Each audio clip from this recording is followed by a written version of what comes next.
오래 살고 싶다면 자신을 의심하라. 인생은 길이보다 내용이 중요하다. 그러나 길이마저 짧아진다면 그건 비극이다. 85세. 듣기만 해도 인생의 마지막 경계선처럼 들리는 나이입니다. 그러나 놀라운 사실은 여기에 있습니다. 수많은 노인들이 이 숫자를 넘지 못한 채 조용히, 때로는 너무 빨리 떠나가고 있다는 것입니다. 병 때문이 아닙니다. 사고 때문도 아닙니다. 그들은 공통의 패턴을 안고 있었습니다. 하루하루를 아무렇지 않게 넘기며 아주 사소한 습관이 그들을 서서히 무너뜨렸습니다. 100세 시대라지만 실제로 100세까지 사는 사람은 극소수입니다. 평균 수명이 늘었다고 모두가 건강하게 오래 사는 것은 아닙니다. 대한민국의 노인 평균 수명은 2024년 기준 남성 80.6세, 여성 86.6세입니다. 그러나 이 수치 뒤에는 숨겨진 진실이 있습니다. 바로 그중 상당수가 85세를 넘지 못한 채 갑작스럽게 삶을 마무리한다는 점입니다. 건강 수명은 그보다 훨씬 짧으며 만성질환과 사고, 그리고 무엇보다 생활 습관으로 인한 급사의 비율이 매년 늘고 있습니다. 그 중에서도 가장 무서운 점은 대부분의 노인들이 자신이 위험한 습관을 가지고 있다는 사실조차 모른 채 살아간다는 것입니다. 아침마다 떡국과 흰밥, 달콤한 과일로 식사를 시작하고 점심엔 국물 많은 짜고 매운 반찬으로 속을 채웁니다. 저녁엔 식사 대신 빵이나 인스턴트 죽으로 때우는 날도 많습니다. 단백질은 점점 줄고 정제 탄수화물은 늘어납니다. 이런 식단이 근육을 사라지게 만들고 낙상 후 회복도 어렵게 만듭니다. 식사뿐만이 아닙니다. 많은 노인들이 하루 종일 소파에 앉아 TV만 봅니다. 움직이지 않으면 근육은 빠르게 퇴화하고 혈액순환은 멈춰갑니다. 더 큰 문제는 물조차 제대로 마시지 않는다는 점입니다. 하루 한 컵, 많아야 두 컵? 목이 마르지 않으니 괜찮다고 생각하시겠지만 노화된 몸은 갈증 신호조차 제대로 보내지 못합니다. 결국 신장은 망가지고 혈압은 불안정해지며 갑작스런 실신과 뇌졸중으로 이어지게 됩니다. 이 모든 것이 쌓이고 쌓인 결과가 바로 85세의 생명선입니다. 수명을 단축시키는 생활 습관의 작은 오류, 지금이라도 고치지 않으면 돌이킬 수 없습니다. 당신도 그 통계 속 이름 없는 한 사람이 될 수 있습니다. 오늘 그 충격적인 진실을 하나하나 파헤쳐 드리겠습니다. 지금 당신이 하고 있는 그 습관, 혹시 당신의 수명을 깎아내리고 있는 건 아닐까요? 반드시 영상 끝까지 보셔야 합니다. 당신의 삶이 걸린 문제이기 때문입니다. 구독, 좋아요, 알림 설정 지금 하시기 바랍니다. 85세 이하의 죽는 노인들의 첫 번째 공통점은 근육 소실과 단백질 부족입니다. 이것은 단순한 영양 문제가 아닙니다. 몸속에서 생존을 지탱하던 마지막 힘이 서서히 무너지는 조용한 사망 예고입니다. 밥은 잘 먹는데 왜 이렇게 살이 빠지지요? 밤마다 다리에 쥐가 나고 아침이면 허벅지가 후들거려요. 진료실에서 가장 자주 듣는 말입니다. 하지만 이 말은 그저 일상적인 노화의 신호가 아닙니다. 오히려 저는 이 말을 듣는 순간 그분의 생명선이 얼마 남지 않았다는 위기의식을 느낍니다. 서울 강동구에 사는 82세 한정희 씨도 마찬가지였습니다. 병원 한 번 다니지 않았고 당뇨도 없었으며 혈압도 정상이었습니다. 하지만 어느 날 평범한 아침 거실에서 일어서려다 중심을 잃고 넘어졌고 허벅지뼈가 부러졌습니다. 수술은 무사히 마쳤지만 회복이 더뎠고 결국 욕창과 폐렴으로 이어졌습니다. 2달 뒤 그녀는 가족의 품을 떠났습니다.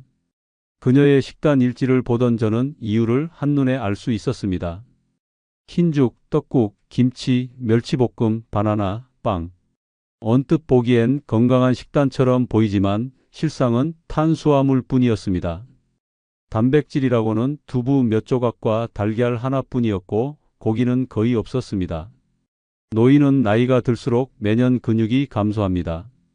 특히 70세 이후엔 1%에서 2%씩 줄어들고 단백질 섭취가 부족하면 그 속도는 더욱 빨라집니다. 근육이 줄면 걷는 힘이 떨어지고 의자에서 일어나는 것도 힘들어지며 결국 낙상으로 이어집니다.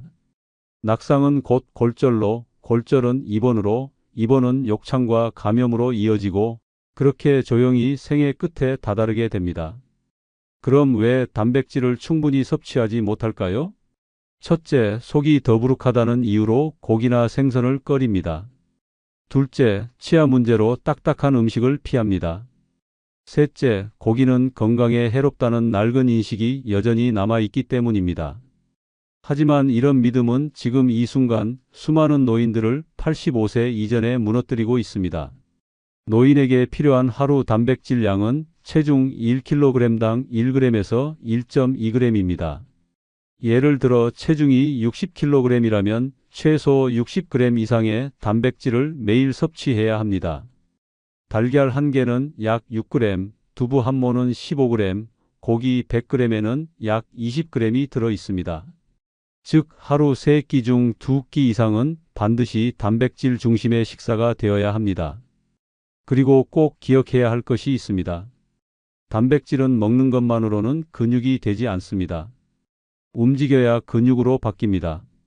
그래서 저는 어르신들에게 식사 후 반드시 5분이라도 움직이라고 조언합니다. 식탁 정리를 하거나 실내에서 스쿼트를 몇 번만 해도 다리 근육이 빠지는 속도를 늦출 수 있습니다. 근육이 사라지는 것은 조용하고 눈에 띄지 않습니다. 하지만 팔의 핏줄이 사라지고 허벅지가 말랑해지며 계단이 두려워지는 순간 이미 손실은 시작된 것입니다. 그리고 그 끝은 낙상과 고립, 결국 사망입니다. 한정희 씨처럼 겉보기에 멀쩡해 보이던 분들이 갑작스럽게 삶을 마감하는 데에는 그 이유가 분명히 있습니다. 근육은 우리 몸의 마지막 생존 에너지이고 단백질은 그것을 지키는 유일한 연료입니다. 밥상이 바뀌면 수명이 바뀝니다.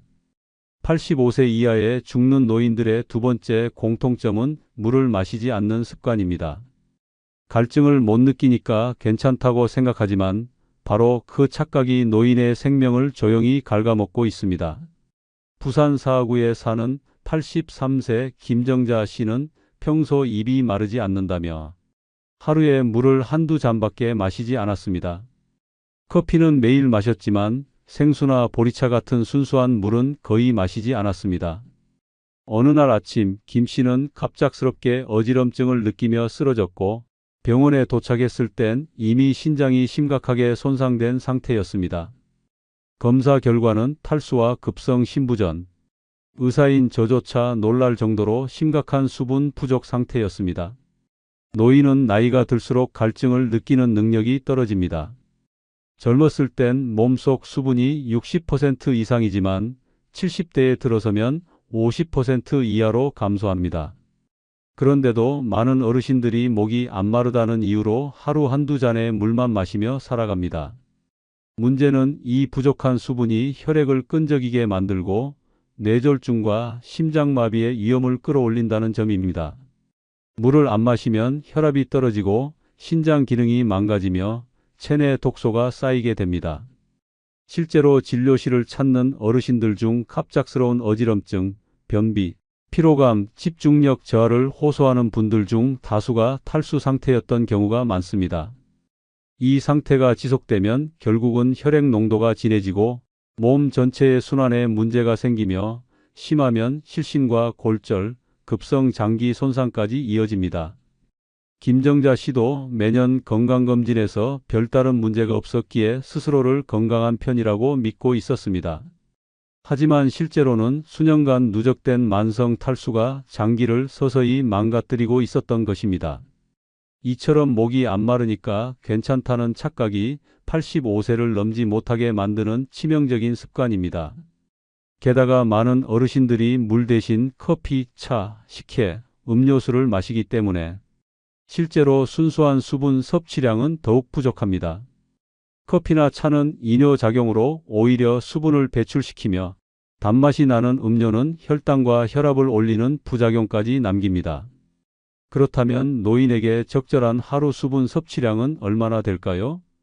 의학적으로 권장되는 기준은 하루 1.5리터에서 2리터, 즉 200ml 컵으로 7잔에서 10잔 정도입니다.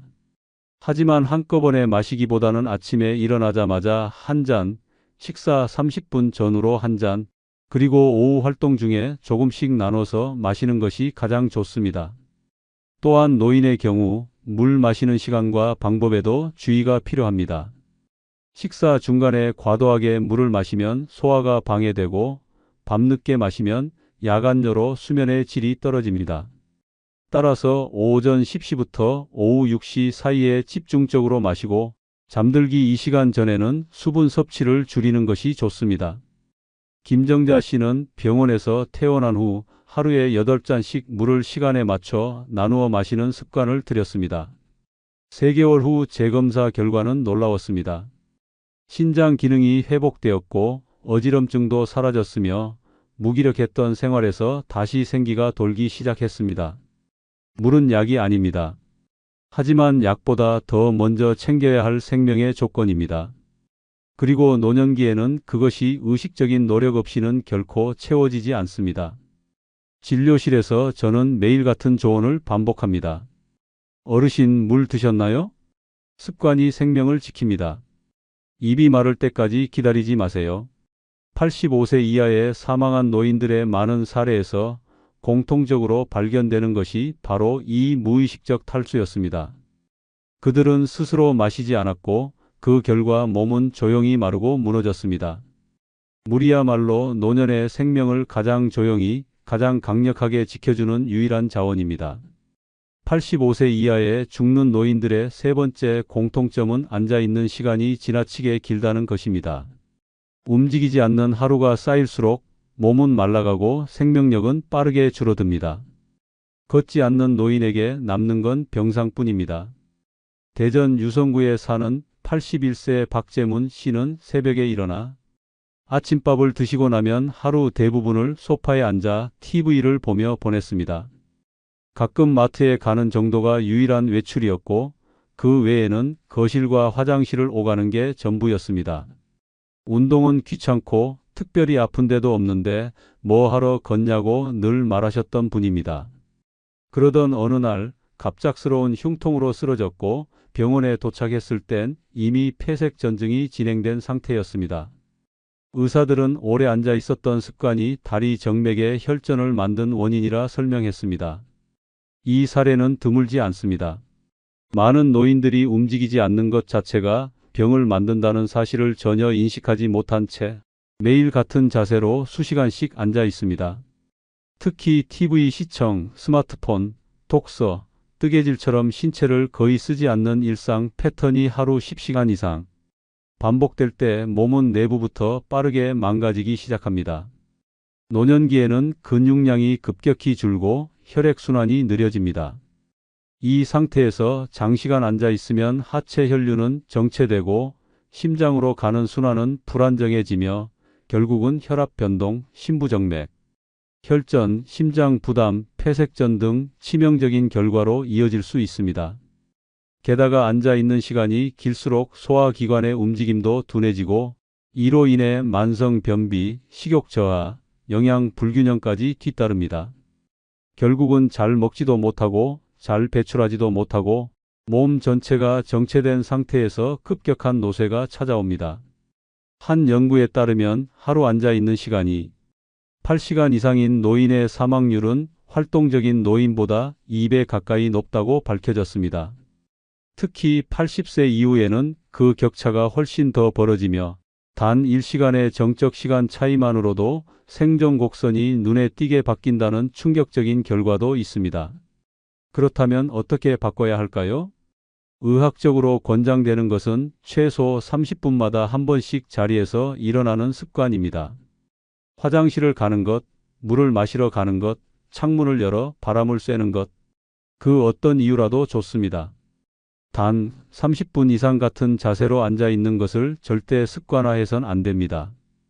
또한 하루 한 번 15분 이상 꾸준한 걷기 운동은 생명을 지키는 기본입니다.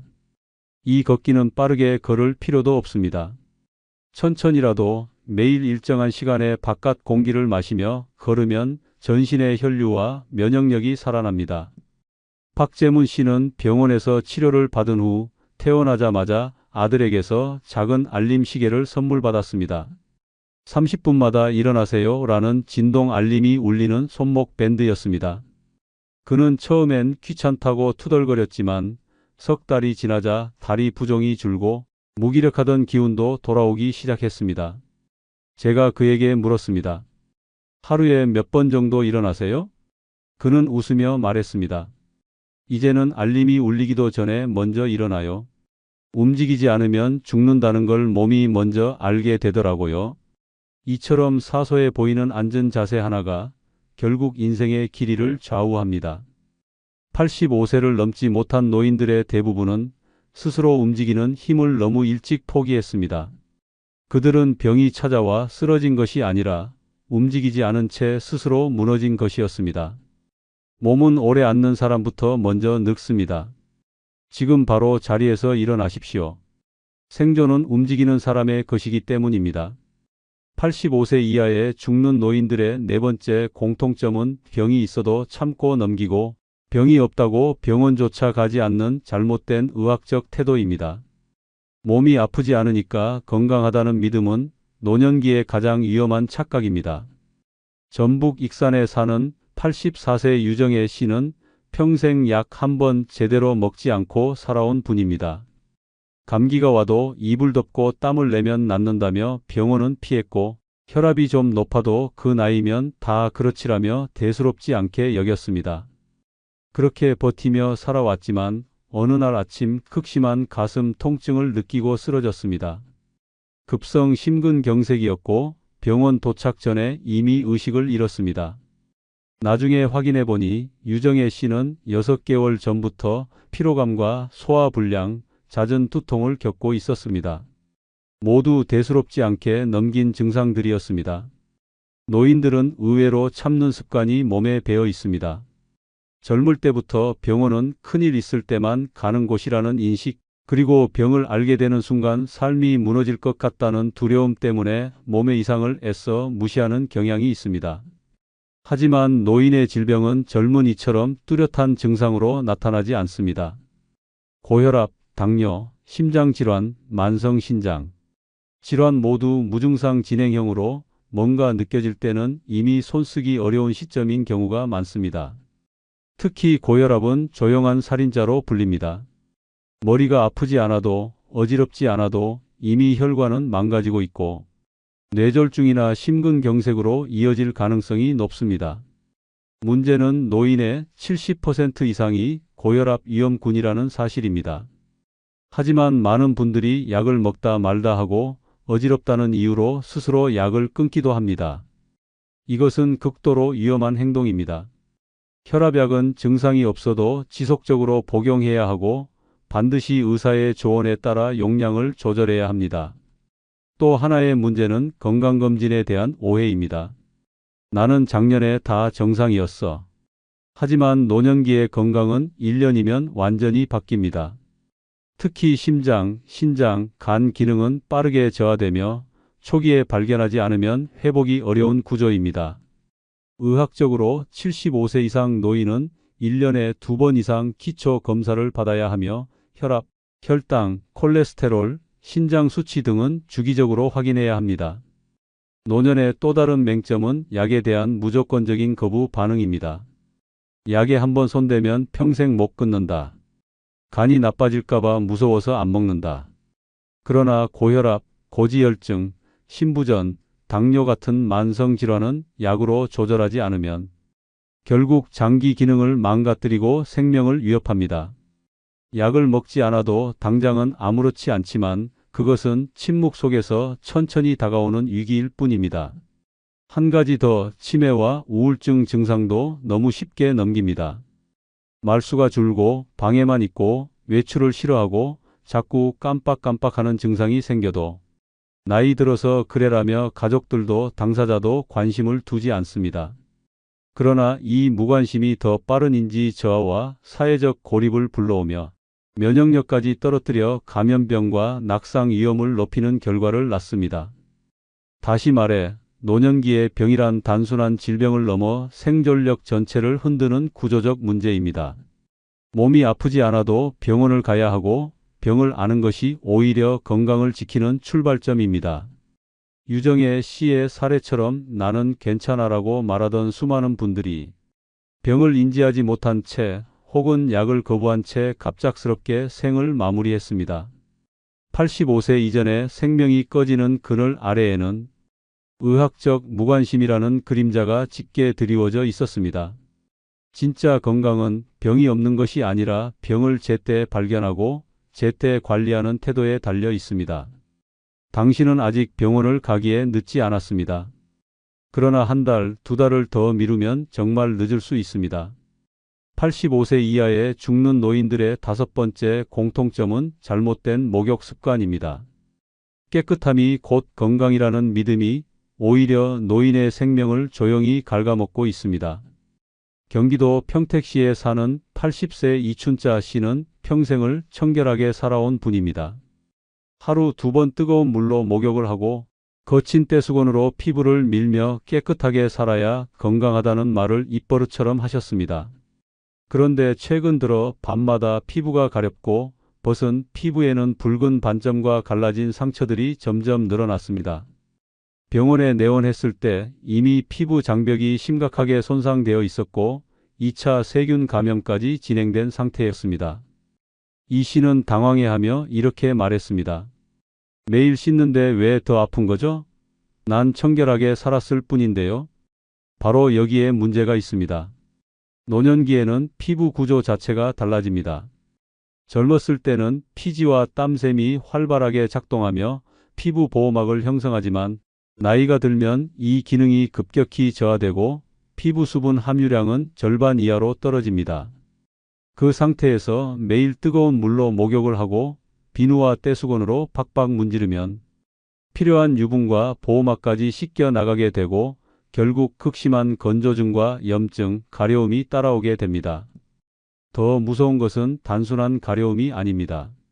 수면장애, 피부 감염, 심하면 폐혈증으로까지 이어질 수 있다는 점입니다. 특히 80세 이후에는 상처 회복 속도가 현저히 떨어지기 때문에 작은 상처 하나가 오랜 염증과 고통으로 번지며 삶의 질을 크게 떨어뜨립니다. 또 다른 사례입니다. 충북 청주에 사는 82세 김병철 씨는 매일 아침 일어나자마자 뜨거운 물로 반신욕을 하는 습관이 있었습니다. 그런데 몇 달 전부터 목욕 도중 어지럼증과 메스꺼움을 느꼈고 급기야 욕실에서 쓰러졌습니다. 검사 결과는 기립성 저혈압이었습니다. 뜨거운 물에 몸이 갑자기 노출되면 혈관이 확장되면서 혈압이 급격히 떨어지고 노인은 이 변화에 즉각적으로 대응하지 못해 실신이나 낙상으로 이어지기 쉽습니다. 많은 노인들이 아침 일찍 또는 공복 상태에서 목욕을 합니다. 하지만 이 역시 매우 위험한 행동입니다. 몸에 에너지가 부족한 상태에서 체온이 올라가면 순환기계에 큰 부담이 가해지고 저혈당성 쇼크로 쓰러지는 사례도 자주 발생합니다. 실제로 제가 진료하는 노인 환자 중 낙상 사고의 30% 이상이 욕실에서의 실신 또는 균형 상실로 발생한 것이었습니다. 그렇다면 어떻게 바꿔야 할까요? 첫째, 매일 목욕하는 습관은 반드시 줄여야 합니다.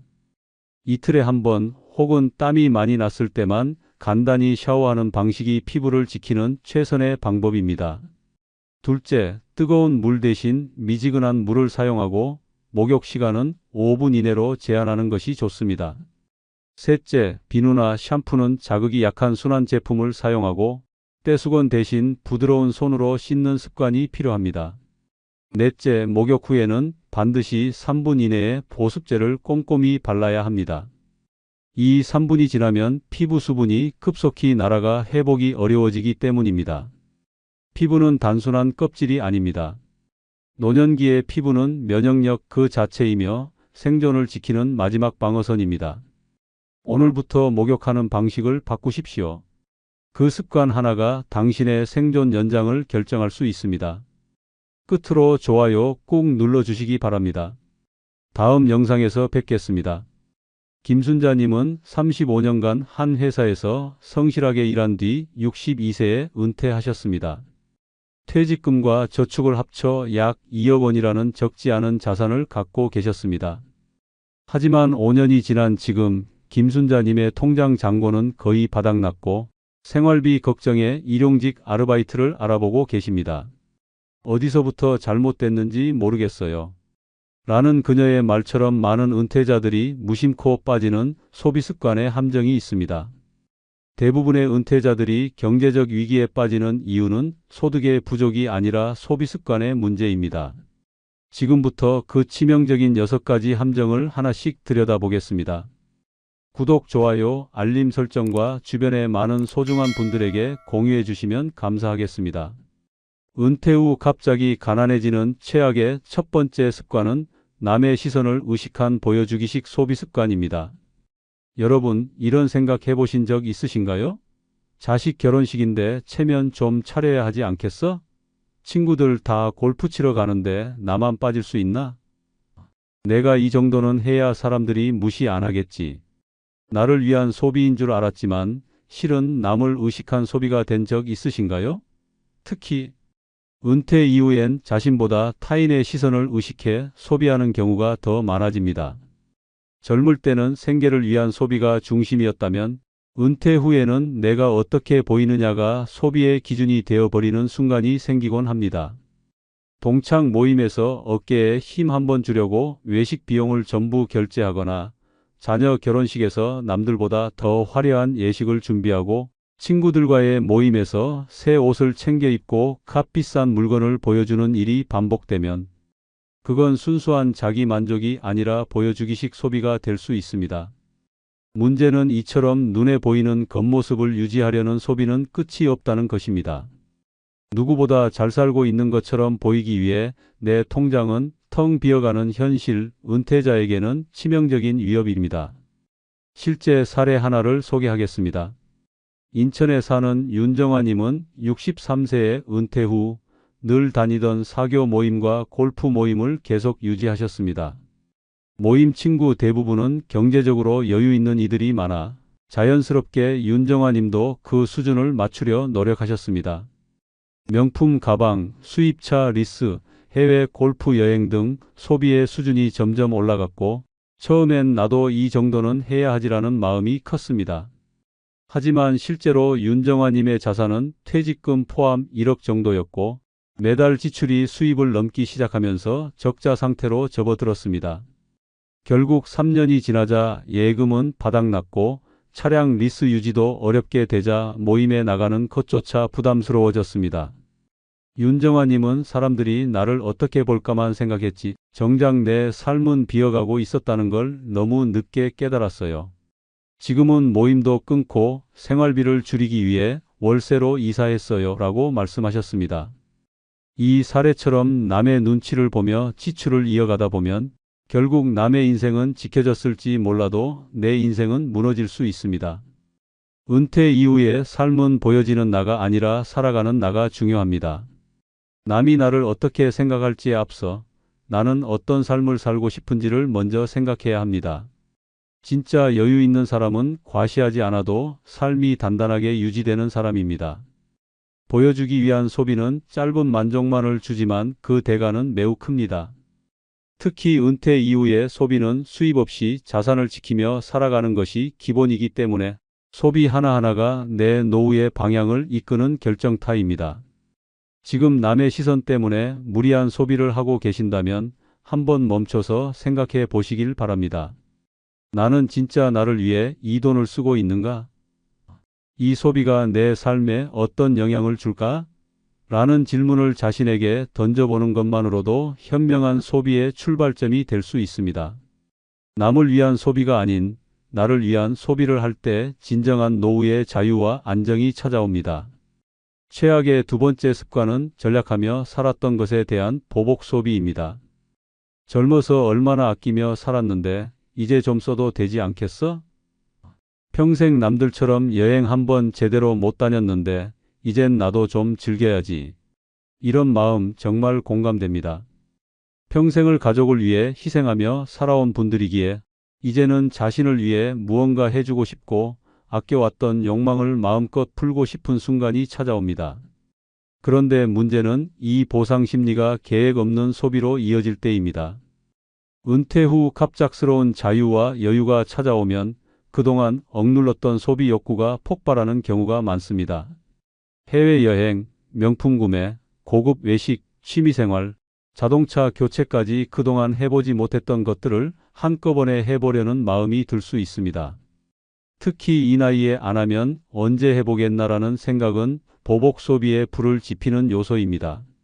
하지만 이런 소비가 반복되면 은퇴 자금은 생각보다 훨씬 빨리 소진됩니다. 게다가 수입은 거의 없고 지출만 늘어나는 은퇴 후 생활에서는 회복이 쉽지 않습니다. 실제 사례 하나를 소개해 드리겠습니다. 대전에 사는 최순애님은 35년간 공무원으로 근무한 후 61세에 은퇴하셨습니다. 늘 검소하게 살며 퇴직금과 저축을 합쳐 약 1억 8천만 원을 모으셨습니다. 은퇴 후 첫 해는 이제 내 인생이다라는 마음으로 자신을 위한 소비를 시작하셨습니다. 첫 여행지는 유럽이었고 여행 중 명품 핸드백 2개를 구입하셨습니다. 돌아와서는 문화센터에서 요리와 골프 강습을 등록했고 친구들과 자주 외식을 하며 그동안 하지 못했던 삶을 만끽하셨습니다. 그런데 그렇게 1년 반이 지나고 통장을 확인했을 때 남은 돈은 6천만 원도 되지 않았습니다. 그제서야 걱정이 밀려왔습니다. 앞으로 최소 20년은 살아야 하는데 이 돈으로는 의료비나 생활비가 감당되지 않을 거라는 사실을 깨달으신 겁니다. 결국 모든 취미 활동을 중단하고 생활비를 줄이기 위해 이사를 하셨으며 다시 아르바이트를 알아보고 계십니다. 최순애님은 그때는 내가 너무 억울했던 것 같아요. 젊을 땐 가족 때문에 늙으니 내 삶이 무너질까 두려워요 라고 말씀하셨습니다. 이처럼 전략했던 지난 시간에 대한 보상으로 소비를 시작하는 순간 그 소비가 자신의 미래를 갉아먹는 결과를 초래할 수 있습니다. 은퇴는 새로운 시작이지 끝이 아닙니다. 여유 있는 노후를 보내기 위해서는 절제된 소비 습관이 무엇보다 중요합니다. 지금도 누군가는 이 정도는 괜찮겠지, 한 번쯤은 나도라는 마음으로 결제 버튼을 누르고 있을지 모릅니다.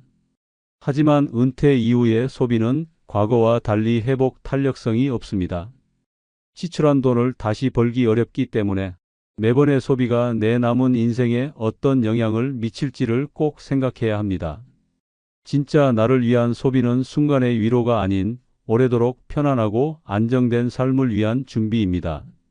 보상은 잠깐의 행복을 주지만 계획은 긴 안정을 만들어줍니다. 은퇴 이후야말로 계획적 소비가 절실한 시간임을 잊지 마시길 바랍니다. 은퇴 후 갑자기 가난해지는 최악의 세 번째 습관은 연금이나 퇴직금을 한 번에 사용하는 습관입니다. 은퇴를 앞두고 계시거나 이미 은퇴하신 분들께 묻고 싶습니다. 평생을 일터에서 성실히 일하고 받은 퇴직금, 여러분은 그 돈을 어떻게 사용하셨나요? 또는 어떻게 사용할 계획이신가요? 많은 분들이 이 순간을 기다리며 이제는 나를 위해 쓰자, 한 번쯤은 제대로 살아보자는 마음을 품으십니다. 그동안 가족을 위해 헌신하며 자신을 뒤로 미뤄왔기에 이 돈은 마치 인생 보너스처럼 느껴지기도 합니다. 하지만 안타깝게도 이런 마음이 우리를 뜻밖의 위기로 이끌 수 있다는 사실 알고 계신가요? 실제로 많은 은퇴자들이 퇴직금이나 연금을 계획 없이 사용하면서 몇 년도 지나지 않아 생활고에 시달리는 경우가 점점 늘어나고 있습니다. 서울에 사는 김영자 씨는 65세에 1억 2천만 원의 퇴직금을 수령하셨습니다. 평생 식당에서 일하며 자녀들을 키워낸 김영자 님은 이 돈을 손에 쥐는 순간 이제 나도 좀 누려보자는 생각이 드셨다고 합니다. 그래서 오랫동안 미뤄왔던 자녀 결혼 자금으로 5천만 원을 내어주셨고 친구들과 유럽 여행도 다녀오셨습니다. 또 평소 갖고 싶었던 고급 마사지 의자, 최신 TV와 냉장고도 구매하셨습니다. 처음엔 이제 내 인생도 꽃길이구나 싶었다고 합니다. 그러나 1년이 지나자 손에 남은 돈은 2천만 원이 전부였습니다. 그때부터 현실이 다가왔습니다. 국민연금으로는 월세와 생활비조차 감당하기 어려웠고 병원에 몇 번 다녀오자 예금은 바닥을 드러냈습니다. 자녀에게 도움을 청하는 것도 눈치가 보여 훅 참으셨고 결국 동네 시장에서 반찬 가게 보조일을 다시 시작하게 되었습니다. 허리도 아프고 체력도 예전 같지 않았지만 생활비가 부족하니 어쩔 수 없었다고 하십니다. 김영자님은 그땐 그게 행복이라 생각했는데 지금은 정말 후회돼요. 다시 돌아갈 수 있다면 돈을 아껴두고 계획적으로 썼을 거예요. 라고 말씀하셨습니다. 이 이야기는 특별한 사람만의 이야기가 아닙니다. 누구에게나 일어날 수 있는 현실입니다. 목돈을 손에 쥐었을 때 사람은 쉽게 한 번쯤은이라는 유혹에 흔들립니다. 하지만 은퇴 이후의 자산은 다 쓰고 나면 다시 채우기 어렵기 때문에 지금의 만족보다는 긴 시간의 안정을 위해 사용해야 합니다. 연금이나 퇴직금은 긴 인생 이막의 생명줄과도 같습니다. 이 돈은 몇 년 안에 모두 소진될 목돈이 아니라 10년, 20년을 내다보며 나누어 써야 할 생활자금입니다. 가능하다면 월 단위로 생활비처럼 나누어 사용하거나 일부는 안정적인 금융상품에 투자해 정기적으로 수입처럼 활용할 수 있도록 해야 합니다. 특히 전문가와 상담을 통해 본인의 생활 패턴에 맞는 자산 계획을 세우는 것이 매우 중요합니다. 지금 이 글을 읽고 계신다면 한 번쯤 자신에게 물어보셨으면 합니다. 지금 이 소비가 정말 필요한가? 지금 쓰는 이 돈이 내 10년 후를 불안하게 만들지는 않을까? 라고 말입니다. 현명한 소비는 풍요로운 노후를 만들어주지만 순간의 선택은 길고 긴 노후를 고달프게 만들 수 있습니다. 최악의 네 번째 습관은 자녀에게 빠른 증여나 많은 돈을 쓰는 습관입니다. 혹시 이런 생각 해보신 적 있으신가요? 내가 가진 돈 자식들한테 미리 주면 그들이 편해지지 않을까? 나야 이제 살 만큼 살았으니 자식들이 잘 되는 게 우선이지. 이런 마음은 부모라면 누구나 갖고 있는 따뜻한 사랑입니다. 하지만 그 사랑이 때로는 본인의 노후를 위협하는 칼날이 될 수 있습니다. 은퇴 직후 자녀에게 목돈을 증여하거나 결혼, 주택 마련, 사업자금 등으로 큰 돈을 쓰는 분들이 많습니다. 자녀가 경제적으로 자리 잡을 수 있도록 도와주는 것이 부모의 도리라고 생각하기 때문입니다. 그러나 문제는 이런 소비가 계획 없이 한 번에 이루어질 때입니다. 자녀는 도움을 받더라도 그 돈이 부모의 마지막 자산인지 모를 수 있고 부모는 내가 줄 만큼 줬으니 이젠 괜찮겠지 하면서 막상 본인의 생활비가 모자랄 때 큰 어려움을 겪게 됩니다. 실제 사례를 하나 소개해 드리겠습니다. 경기도에 사는 박정자님은 62세에 남편과 함께 퇴직을 하며 약 2억 원의 자금을 마련하셨습니다. 두 분 다 검소하게 살아왔기에 은퇴 후에도 전략하면 노후가 걱정 없을 줄 알았습니다. 하지만 큰아들이 전세금이 부족하다며 도움을 요청해왔고 둘째 딸은 카페 창업을 준비하고 있었습니다. 결국 박정자님 부부는 1억 5천만 원을 자녀들에게 나누어 주셨습니다. 그 당시만 해도 이 정도면 우리 아이들이 잘 되겠지라는 기대가 컸다고 하십니다. 그러나 큰아들은 몇 년 뒤 전세 보증금을 잃는 피해를 입었고 둘째 딸의 카페도 1년을 못 넘기고 폐업했습니다. 아이들을 탓할 수는 없었고 정작 부부는 병원비와 생활비가 부족해 동네 복지센터에 도움을 받게 되었습니다. 박정자님은 자식들 잘 되라고 준 돈이었는데 정작 우리 삶이 무너질 줄은 몰랐어요. 지금은 조금만 남겨둘 걸 후회하고 있어요. 라고 말씀하셨습니다. 이처럼 은퇴 직후 자녀에게 큰 돈을 쓰는 결정은 매우 신중해야 합니다. 물론 자녀를 돕고 싶은 마음은 당연합니다. 하지만 그보다 더 중요한 건 부모님의 삶입니다. 자녀에게 주는 사랑이 부모님의 노후까지 지켜줄 수 있을 때 진짜 의미 있는 지원이 됩니다. 현명한 부모는 자녀에게 모든 것을 다 주는 분이 아닙니다. 자녀가 필요할 때 적절히 돕되 본인의 노후를 안정적으로 유지할 수 있는 선에서 나눔을 실천하는 분입니다. 지금 자녀에게 증여나 지원을 고민하고 계시다면 그 결정이 내 10년, 20년 후 삶을 흔들지 않을지 꼭 다시 한번 생각해 보셨으면 합니다. 자녀를 위한 사랑이 결국 부모의 고단한 노후가 되어선 안 되기 때문입니다. 최악의 다섯 번째 습관은 투자 사기에 속아 넘어가는 것입니다. 은퇴 후 주변에서 이런 말 자주 들으시지 않나요? 원금 보장되면서도 매달 고수익이 들어온다. 이건 정부에서도 밀어주는 투자다. 지금 안 하면 기회를 놓친다. 이런 말 귀에 솔깃하고 마음이 혹할 수 있습니다. 하지만 정말 이런 좋은 조건의 투자가 우리에게 먼저 올까요? 은퇴 이후 목돈을 손에 쥐게 되면 그 돈을 지키기 위해 혹은 불려보기 위해 이런 제안에 마음이 끌릴 수 있습니다. 문제는 이때입니다. 그 마음의 틈을 노리고 다가오는 것이 바로 투자 사기입니다. 퇴직자나 노년층을 노리는 투자 사기는 해마다 수법이 진화하고 있습니다.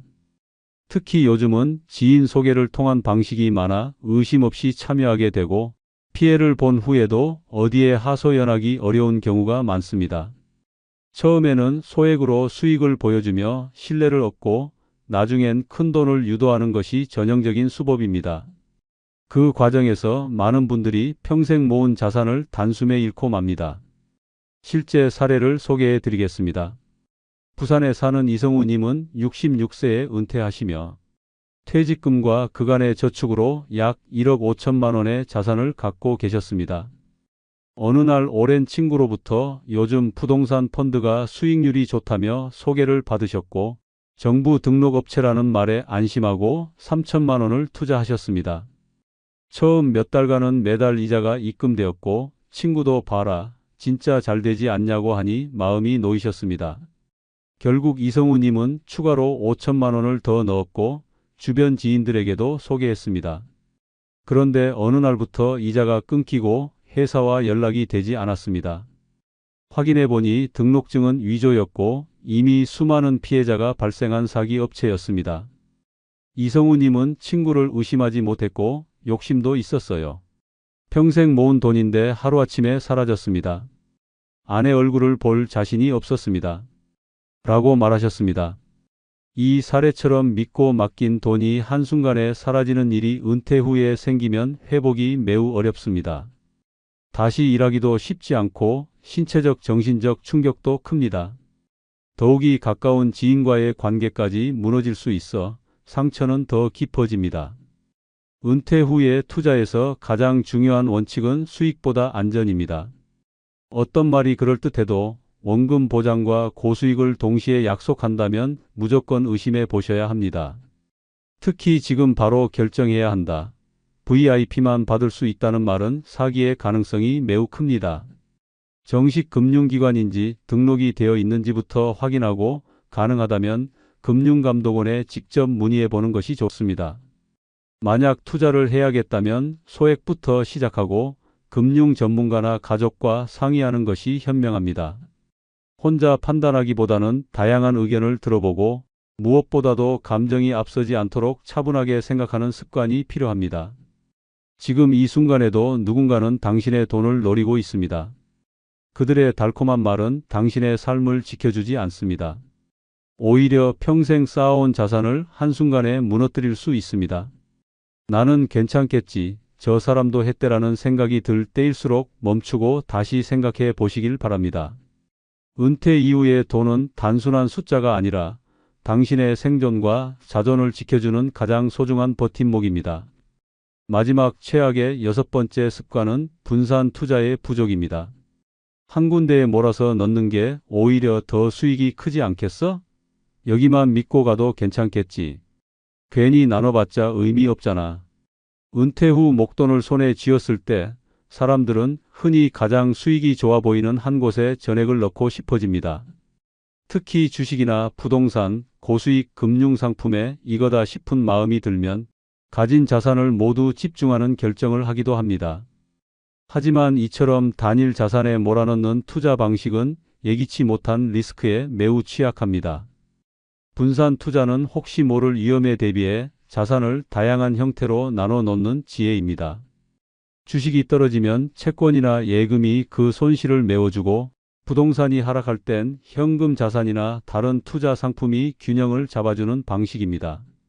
그러나 많은 은퇴자들은 이 기본 원칙을 간과하고 누군가의 조언이나 주변 분위기에 휩쓸려 한 곳에 자산을 집중시키는 경우가 많습니다.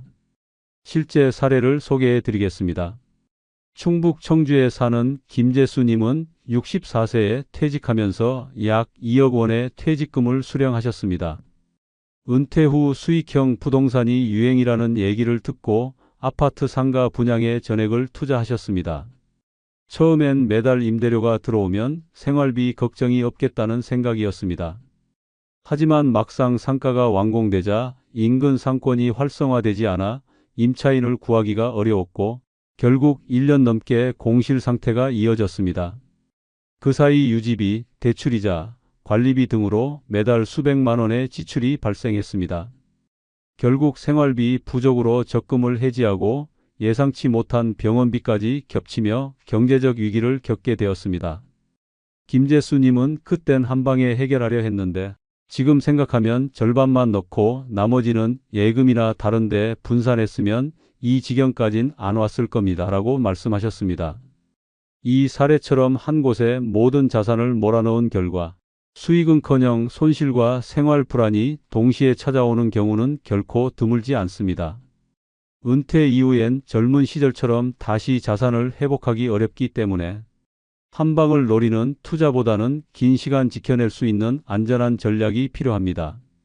분산 투자는 단순한 기술이 아니라 노후를 지키는 철학입니다.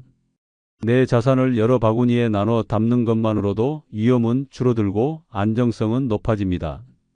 예금, 채권, 부동산, 주식, 정기 수입형 상품 등 자신에게 맞는 방식으로 분산을 고민해야 합니다. 특히 전문가의 조언을 듣거나 최소한 여러 기관의 정보를 비교해보는 습관은 꼭 필요합니다. 혹시 지금 당신의 자산이 한 군데에만 집중되어 있다면 지금이라도 점검해 보시길 권합니다. 지금은 괜찮다는 생각이 들 때일수록 위험은 더 가까이 와 있을 수 있습니다.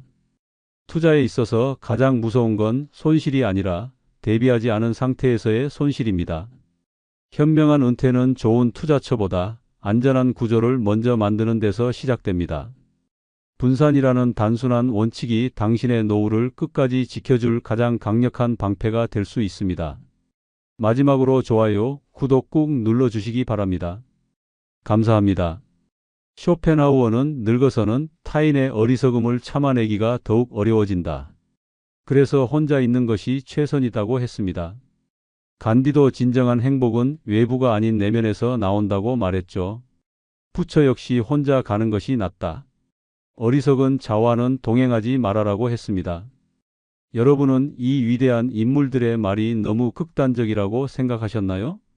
혹시 지금도 친구들과 어울려야 외롭지 않을 거라고 생각하고 계시나요? 하지만 인생의 황혼기에 접어들면서 알게 됩니다. 이 성인들의 말씀이 얼마나 현실적인지 말입니다. 특히 60대를 넘어서면서 친구들과의 만남이 오히려 스트레스가 된다는 것을 깨닫게 됩니다. 오늘은 왜 나이 들어서 친구가 가장 부담스러운 존재가 되는지 그 씁쓸한 현실 5가지를 가감없이 말씀드리겠습니다. 아직 구독, 좋아요 누르지 않은 분들은 꾹 눌러주시기 바랍니다. 주변에 같은 고민을 하시는 분들에게 많은 공유도 해주시기 바랍니다. 늙어 제일 쓸데없는 게 친구인 첫 번째 이유는 돈 없으면 친구도 조용히 사라지기 때문입니다. 내가 아플 땐 전화 한 통 없더니 재산 얘기 한마디에 갑자기 연락 오는 친구 혹시 겪어보셨습니까? 젊을 땐 같이 웃고 울던 친구였는데 내가 돈 줄 아니면 아무 관심 없더라고요. 이런 말이 낯설지 않게 들린다면 당신도 이미 경험하신 겁니다. 노년에 이르러 가장 허무한 관계가 있다면 바로 돈 앞에서 바닥 드러나는 친구입니다. 젊을 때는 몰랐습니다. 밥값도 나누고 커피도 번갈아 사고 어디 가든 당연히 같이 다니며 의리를 지켰습니다. 그런데 은퇴하고 수입이 줄자 1명, 2명씩 사라지기 시작합니다. 모임에서 빠지면 아무도 묻지 않고 생일에도 연락 한 통 없습니다. 내가 돈을 쓰지 않으니 나도 필요 없는 존재가 되어버린 겁니다. 첫 번째 이유는 노년의 인간관계에서 경제력이 조용히 서열을 가르기 때문입니다. 같은 나이, 같은 과거를 공유한 친구들이라도 누군가는 공무원 연금으로 풍족하게 살고 누군가는 월세와 병원비에 허덕입니다. 언뜻 웃으며 마주 앉아도 대화 주제는 다릅니다. 여행 얘기, 손주 학원 얘기, 어디 가서 뭘 샀다는 얘기 나에겐 먼 이야기일 뿐입니다. 그 차이를 친구는 말하지 않아도 느낍니다. 그리고 점점 거리를 둡니다. 두 번째 이유는 내가 돈을 쓸 수 없으면 부담이 되는 사람으로 낙인 찍히기 때문입니다. 예전엔 밥값도 종종 냈고 어디 가자 하면 차도 태워주고 기념일엔 작은 선물도 했습니다. 그런데 이제는 계산서 앞에서 망설여지고 커피값도 눈치 보이니 약속을 잡는 게 두려워집니다. 한두 번은 친구가 괜찮다며 웃어 넘깁니다. 하지만 세 번, 네 번이 지나면 표정이 바뀝니다. 얹혀 다니는 사람이 되는 겁니다. 결국 내가 먼저 멀어지게 됩니다. 세 번째 이유는 돈이 없을 때 친구에게 도움을 청하면 돌아오는 건 대부분 침묵이기 때문입니다. 야, 혹시 이번 달에 급하게 좀 빌릴 수 있을까? 그 한마디에 예전처럼 농담 섞인 대답 대신 나도 지금 여유 없어라는 말이 돌아옵니다. 평생 함께했던 친구에게서조차. 물론 이해는 합니다. 다들 여유롭지 않으니까요. 하지만 그런 말을 들은 순간 마음속에서 무언가가 끊어집니다. 그 뒤로는 아무 일 없어도 먼저 전화할 일이 없어집니다. 네 번째 이유는 돈 없이는 모임조차 유지되지 않기 때문입니다. 친구들과의 모임이란 결국 밥값, 회비, 선물 등 돈이 드는 행사입니다. 처음엔 부담돼도 참석하려고 애씁니다.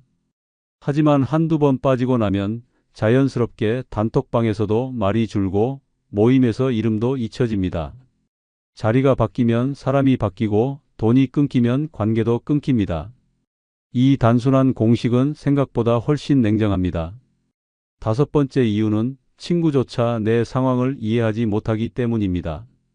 너는 왜 그렇게까지 아끼냐? 집도 있고 자식들도 있잖아. 이렇게 말하는 친구는 많지만 정작 내 사정은 모릅니다. 내가 월세인지 공과금이 밀려 있는지 손주 학원비를 몰래 대고 있는지 모릅니다. 말하지 않으면 몰라주고 말하면 쉽게 판단합니다.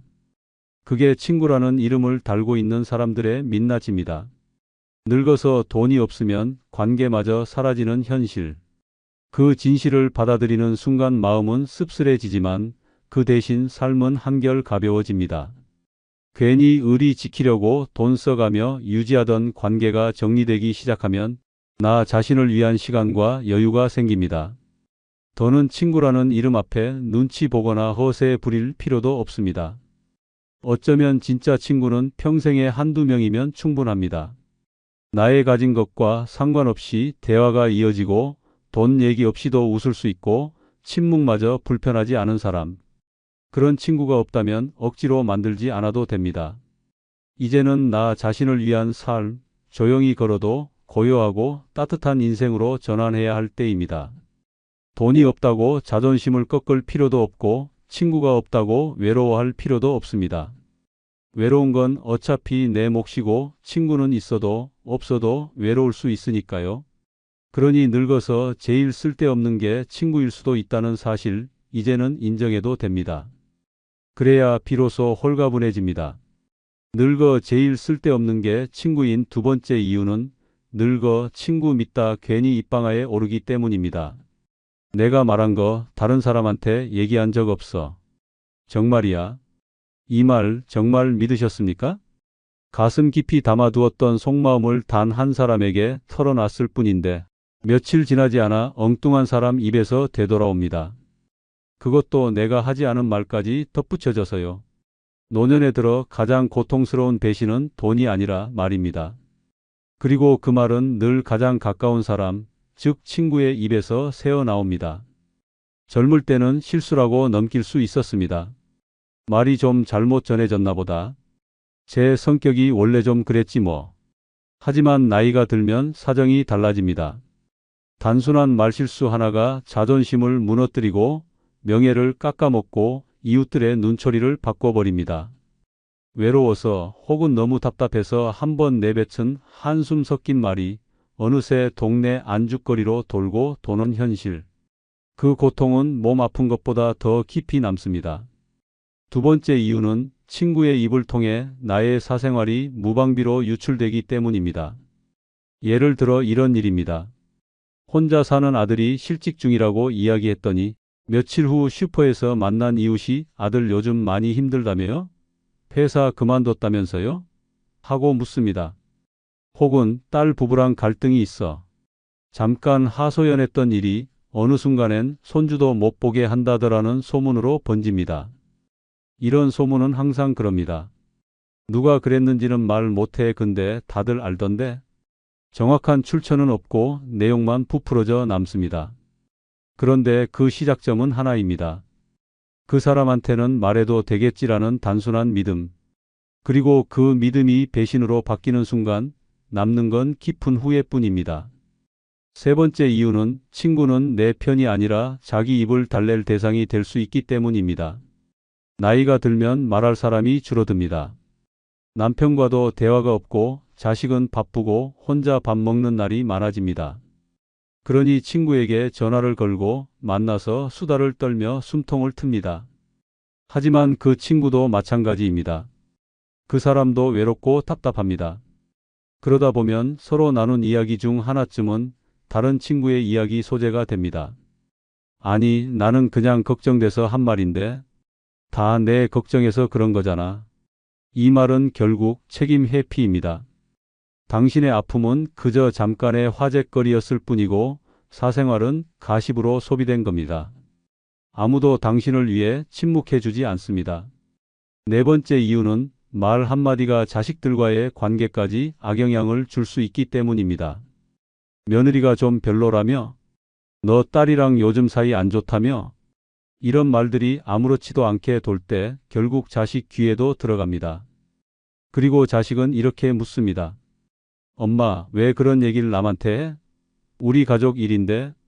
아무리 억울해도 이미 늦었습니다. 한 번 나온 말은 절대 거둬지지 않고 결국 그 피해는 자신에게로 되돌아옵니다. 다섯 번째 이유는 친구라는 이유로 감시받는 관계로 변질되기 때문입니다. 너 지난주에 어디 다녀왔지? 요즘 누구랑 자주 만나더라? 이렇게 물어보는 친구, 사실 관심이 아니라 호기심입니다. 나의 일상을 궁금해하는 것이 아니라 남에게 이야기할 소재를 찾는 것입니다. 나를 걱정해 주는 듯한 말투로 내 삶을 수집하고 그 수집한 이야기를 다른 친구들과 공유합니다. 결국 우리는 감시당하고 평가받고 이야기의 주제가 되어버립니다. 그럴 거면 차라리 혼자가 낫습니다. 조용히 내가 좋아하는 음악을 틀고 내 속도로 산책하고 내가 듣고 싶은 말만 듣는 게 낫습니다. 이제는 인정할 때입니다. 나는 너니까 말해도 되라고 말하는 친구일수록 가장 위험합니다. 진짜 친구는 말하지 않아도 내 마음을 배려해주고 알더라도 결코 누설하지 않는 사람입니다. 그런 사람은 10명 중 하나 있을까 말까입니다.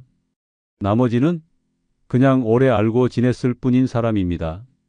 노년에는 관계를 넓힐 게 아니라 말을 줄이는 것이 지혜입니다. 말이 많을수록 상처도 많아지고 입이 가벼운 사람 옆에 있을수록 내 삶은 가벼운 이야기로 전락합니다. 늙어서 입방아에 오르지 않으려면 친구도 가려서 만나야 합니다. 그게 마음 편한 노년의 첫걸음입니다. 늙어 제일 쓸데없는 게 친구인 세 번째 이유는 늙어 친구는 진심보다 체면이 앞서기 때문입니다. 어디 아프다니까 친구가 밥 한 번은 사오려나 했죠. 그런데 오히려 이런 말만 하더군요. 에이, 그래도 너는 아직 괜찮지 않냐? 내가 가진 건 없지만 마음만은 진심이었는데 친구는 왜 자꾸 내 형편을 비교하며 무시하는 걸까요? 혹시 이런 속상한 경험 있으십니까? 분명 오래 알고 지낸 친구인데 내 마음속 상처는 커져만 가고 말끝마다 서운함이 쌓이는 상황. 왜 이런 일이 생길까요? 세 번째 이유는 나이가 들수록 친구 관계에선 진심보다 체면이 우선되기 때문입니다. 젊을 땐 있든 없든 좋은 날이든 나쁜 날이든 친구는 그냥 친구였습니다. 같이 웃고 같이 울고 서로의 아픔을 속 깊이 나누곤 했습니다. 하지만 늙어가면서 이 친구 관계는 점점 이상해집니다. 이제는 친구 앞에서 아프다는 말도 돈이 없다는 말도 꺼내기 어렵습니다. 왜냐면 한마디 털어놓는 순간 내가 불쌍한 사람이 되기 때문입니다. 야, 그런 소리 하지 마. 괜히 우울하게. 너는 그래도 자식들이 있잖아. 나는 그것도 없는데? 이런 식의 반응은 나를 걱정하는 게 아니라 자기 불편함을 감추려는 방어일 뿐입니다. 내가 진심을 보일수록 친구는 오히려 거리를 둡니다. 결국 마음을 감추고 웃는 척하고 있는 척해야 관계가 유지됩니다. 그러다 보니 친구와 만나는 일이 위로가 아니라 연기가 되어갑니다. 진심을 말하면 불편해지고 솔직함을 내보이면 불쌍해지니까 우리는 친구 앞에서마저 가장 밝은 표정, 가장 괜찮은 척을 선택하게 됩니다. 나는 아직 괜찮아. 애들도 잘 지내. 요즘 병원도 안 가. 이런 말은 대부분 진짜 마음이 아니라 친구와의 어색한 침묵을 피하려는 방어막입니다. 네 번째 이유는 친구 앞에서조차 자존심을 내려놓을 수 없기 때문입니다. 진짜 어려울 때 병원에 다녀와도 연락 못하고 혼자 있는 날에도 외롭다는 말 못하고 모임에 못 나가도 이유를 대며 괜찮은 척. 왜냐면 솔직히 말하는 순간 나는 약한 노인이 되어버리니까요. 그렇게 우린 서로를 이해하는 친구가 아니라 서로를 속이는 관찰자가 됩니다. 다섯 번째 이유는 친구는 내 아픔보다 자기 자랑을 더 잘 기억하기 때문입니다. 자식이 승진했다느니, 손주가 외국에 나갔다느니, 얼마짜리 금반지를 며느리가 사줬다느니, 이런 이야기들은 끊임없이 이어집니다. 나는 듣기만 하는 입장이 되고 나의 일상은 꺼낼 수조차 없습니다. 내 얘기는 재미없겠지. 이런 생각이 들기 시작하면 친구는 더 이상 친구가 아니라 내 열등감을 자극하는 존재가 됩니다. 늙어서 친구를 만나고도 공허하다면 그건 체면 속의 숨은 감염극 때문입니다.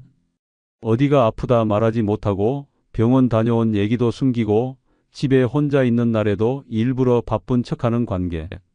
그런 친구라면 차라리 만남을 줄이는 것이 나은 선택입니다. 진짜 친구란 체면 없이 마음을 털어놓을 수 있는 사람입니다. 내가 울면 같이 울고 내가 힘들다고 말하면 조용히 손을 잡아주는 사람. 하지만 그런 친구는 많지 않습니다. 노년의 대부분 친구들은 진심보다 체면, 공감보다 비교, 위로보다 경계심이 먼저입니다. 이제는 사람을 줄이고 마음을 줄이는 대신 나 자신과의 시간을 늘려야 할 때입니다. 굳이 보여주기 위해 존재하는 인간관계에 지쳐가면서 남은 인생을 허비할 이유는 없습니다. 웃고 있지만 속으론 지친 당신에게 말하고 싶습니다. 가짜 위로보다 진짜 고요가 더 낫습니다. 체면 속 가면을 벗는 순간 진짜 자유가 시작됩니다.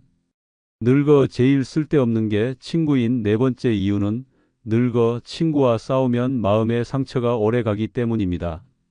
그냥 작은 말다툼이었는데 왜 자꾸 그 말이 떠오르고 왜 이렇게 오래 마음이 아픈 걸까요? 예전 같으면 잊어버리고 넘겼을 일인데 이젠 자꾸 곱씹게 됩니다.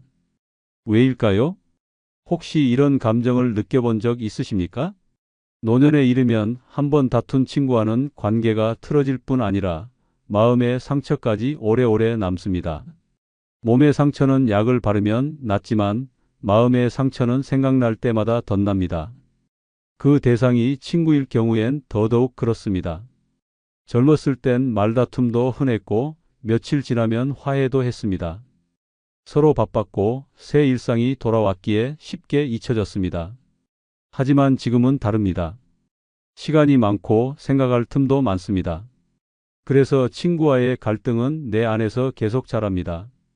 자려고 누워도 떠오르고 밥 먹다 문득 생각나고 산책길에서도 그 장면이 떠오릅니다. 내가 괜히 그런 말을 했나? 아니지, 걔가 먼저 잘못했잖아. 근데 그냥 내가 참을 걸 그랬나?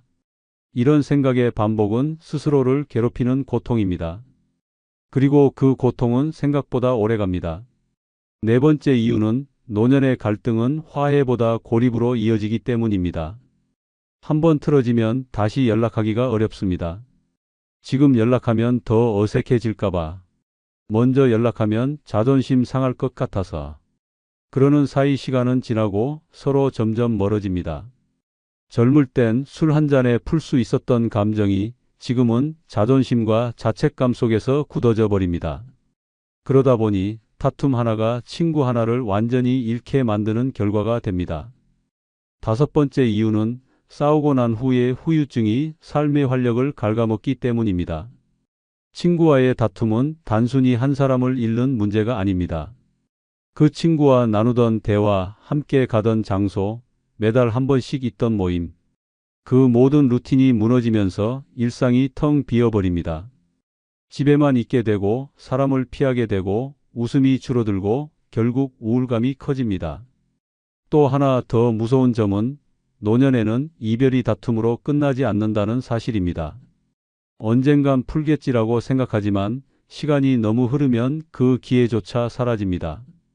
병에 걸려 연락이 닿지 않게 되거나 세상을 떠났다는 소식을 듣고 나서야 그때 먼저 사과할 걸 하며 가슴을 치게 됩니다. 그러나 이미 돌이킬 수 없습니다. 이처럼 친구와의 싸움은 단순한 감정 소모가 아니라 깊은 후회와 죄책감을 남깁니다. 그렇다고 해서 모든 싸움을 피할 수는 없습니다. 오래된 친구일수록 서로에 대한 기대도 높고 말도 막 하게 됩니다. 하지만 그 말 한마디가 노년의 가슴을 칼처럼 파고들 수 있다는 걸 이제는 알아야 합니다. 그래봤자 친구니까가 아니라 그래서 더 아프다는 걸 잊지 말아야 합니다. 이제는 관계에서 상처받지 않기 위해 거리를 두는 지혜가 필요합니다. 꼭 친구를 멀리하라는 말이 아닙니다. 말을 조심하고 기대를 줄이고 자존심을 조금 내려놓을 줄 알아야 괜한 갈등으로 늙은 마음을 소모하지 않습니다. 가장 아픈 상처는 낯선 사람에게서 오는 게 아니라 가장 가까운 사람에게서 오기 때문입니다. 늙어서 싸움은 회복이 아니라 단절이 됩니다. 갈등을 겪고도 다시 웃을 수 있는 체력, 정신력, 시간, 기회 그 모든 게 이제는 부족합니다. 그래서 차라리 친구와의 거리를 적당히 두고 스스로 평온한 삶의 균형을 잡는 것이 더 중요합니다.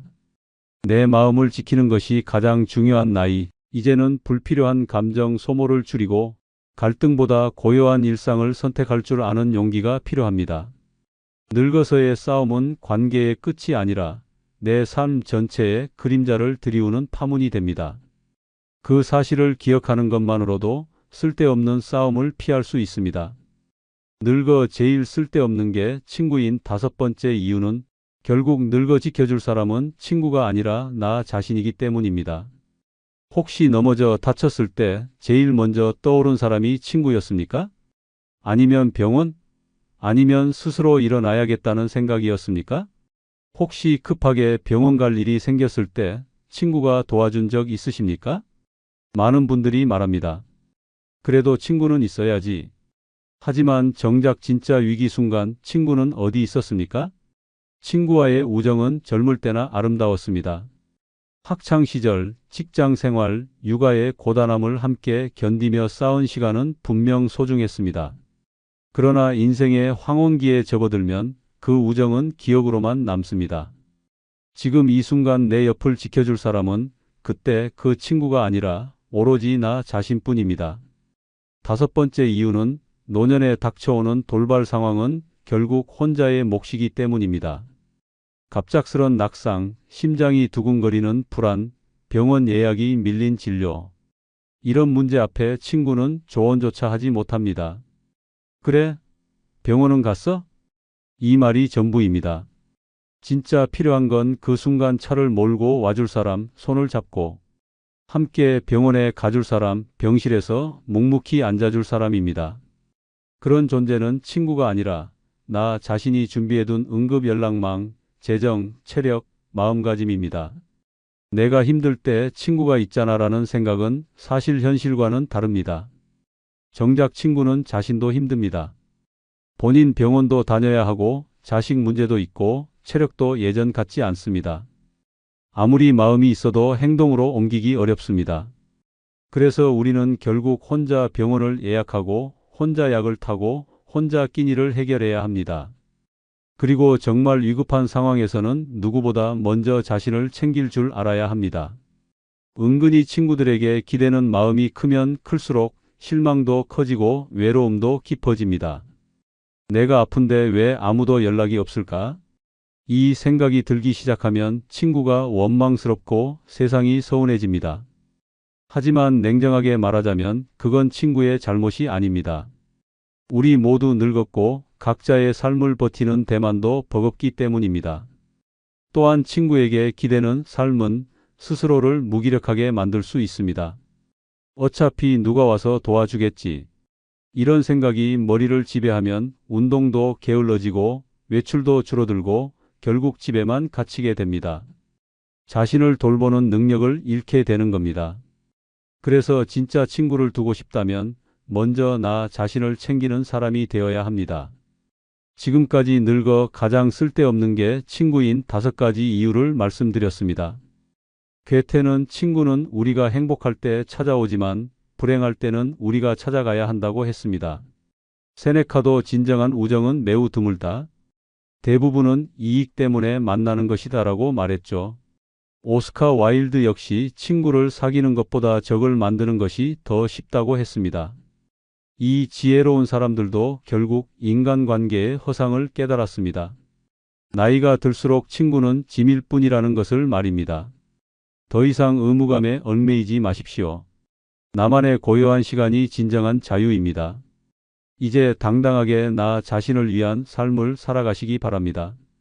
오늘 영상이 공감되셨다면 구독과 좋아요 부탁드리며 다음 영상에서 만나겠습니다.